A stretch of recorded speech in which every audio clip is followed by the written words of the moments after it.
Magandang araw mga kaibigan.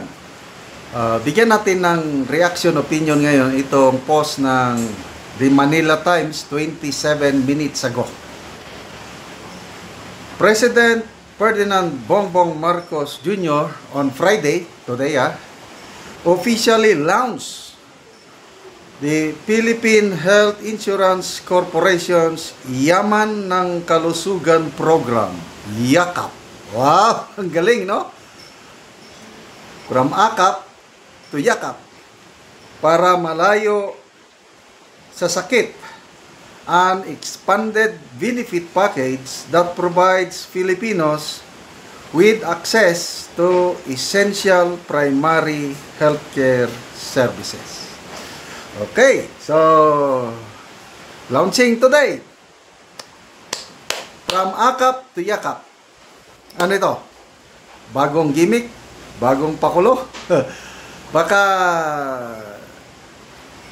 nakalimutan na ba nila yung ilang billion yon? 89 billion. 89.9 billion pera ng taong bayan, mga contributors, ginamit nila, transfer nila sa National Treasury at I don't know saan nila ginamit. Pang infrastruktura na mayroon namang pundo. Anong klaseng, hindi ko maisip kung sabi nga ni Vice Ganda, believe din ako kung minsan tong Vice Ganda nito, sabi niya, grabe, ninanakawan yung mga mahirap. Bahala, magnakaw na kayo sa iba, huwag lang sa mga mahirap. Bakit? Kasi yung PhilHealth, para sa mahirap yan. Para pag nagkasakit ang tao, hindi mahirapan na kung saan-saan. Tapos, gihilabtan pa kung sa Bisaya.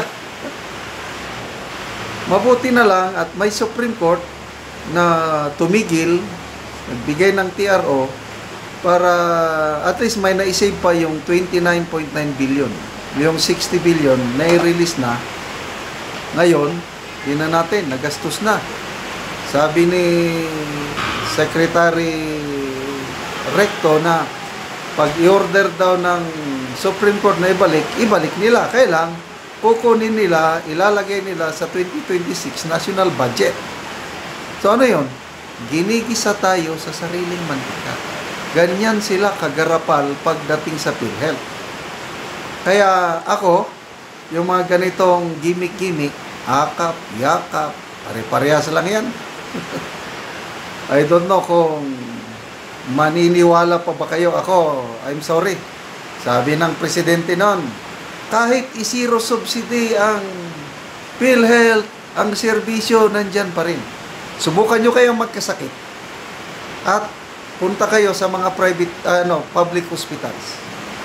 Kakaawa ang kalagayan ng ating kababayan na papasok sa public hospitals. Kawawa, as in. Except, of course, may mga LGUs na magagaling. Example, Davao City.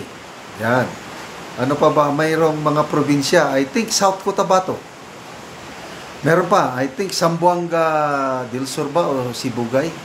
May tatlong probinsya na nabanggit ni Professor Clarita Carlos. Walang mga cashier sa mga public hospitals. Bakit? Libre ang mga hospital doon. Ganon din, Davao City. Libre ang hospitalization.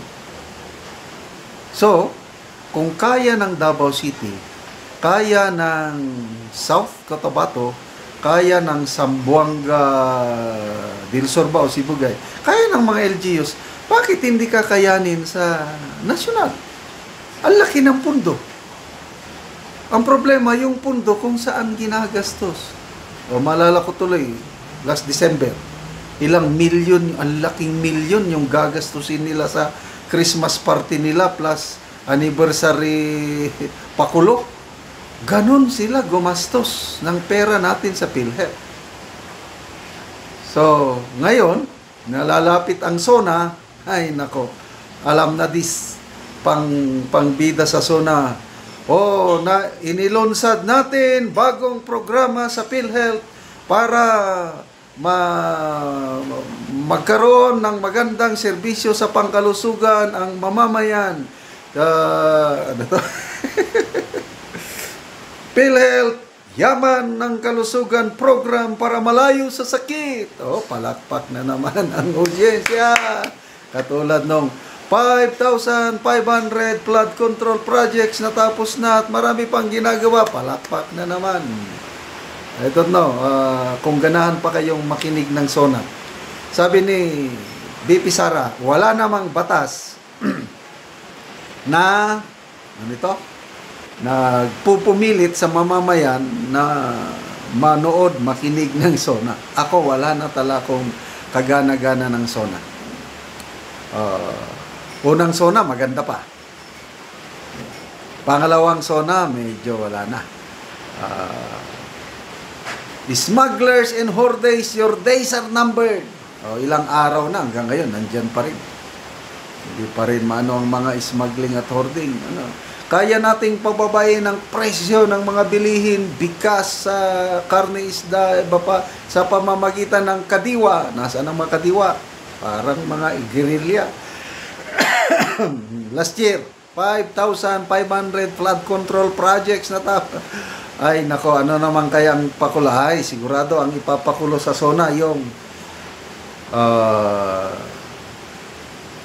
ipinagmamalaki kong i-report sa inyo ng taripa natin sa US na ipababa natin from 20% to 19%. That's a very significant achievement. Palakpak na naman. Ano ba?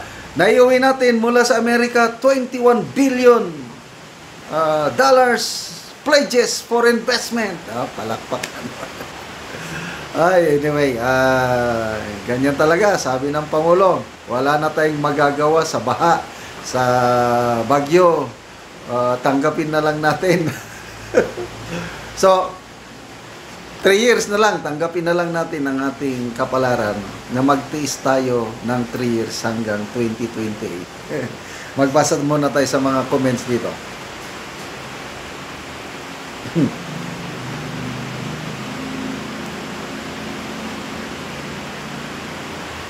Okay, Jackie Ballesteros. Ang ganda ng project, lalo na sa cancer screening, ang mahal niyan. May pondo? Ay, nako. Sana po sinabi nyo na rin kung anong hospital ang kapartner ninyo. Kung lahat po private o public, tapos na di mo gobyerno, private. Basta, yung mga feedback na natatanggap ko, kawawa ang mga nasa laylayan pag na hospital. Pumapasok ako sa kawawa talaga, as in. So, magtiis na lang tayo, ganyan na, tanggapin na lang natin hanggang 2028. Salamat mga kaibigan sa inyong pagsubaybay sa ating channel. Nakakatulong kayo ng malaki sa tribong Talandig ng Bukidnon. Dahil ang sweldo natin sa channel na ito is pantulong natin sa tribo. Sa ngayon, namimigay tayo ng assorted housing materials, pako, yero at iba pa para makapagpatayo naman ng mas maayos na tahanan ang tribong Talandig. Panoorin nyo ang video na ito. Ani ang yero nga ipangatag sa mga tao nga kadtong mga daot na ang ilang balay.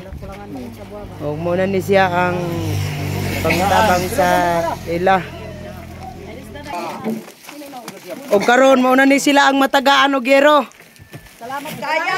Salamat kayo! Bye-bye, sir! Salamat kayo! Salamat kayo sa grasya! God bless you all! Human sa pagbahin-bahin ani, butangan pagyud og pangalan ang kada usa.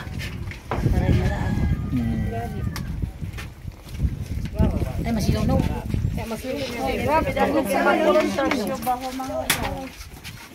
Ipapasok din eh.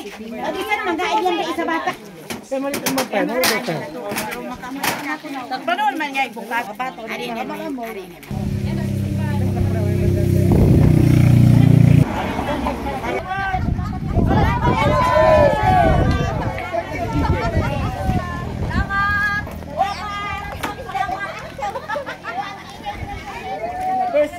Salamat. Nanay among atok. Salamat sa Ginoo. Salamat kayo panalangin.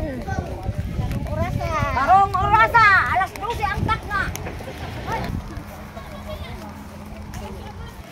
Lampasan niyang gayod. Nik, di man sila ikutan. Kay palangunan.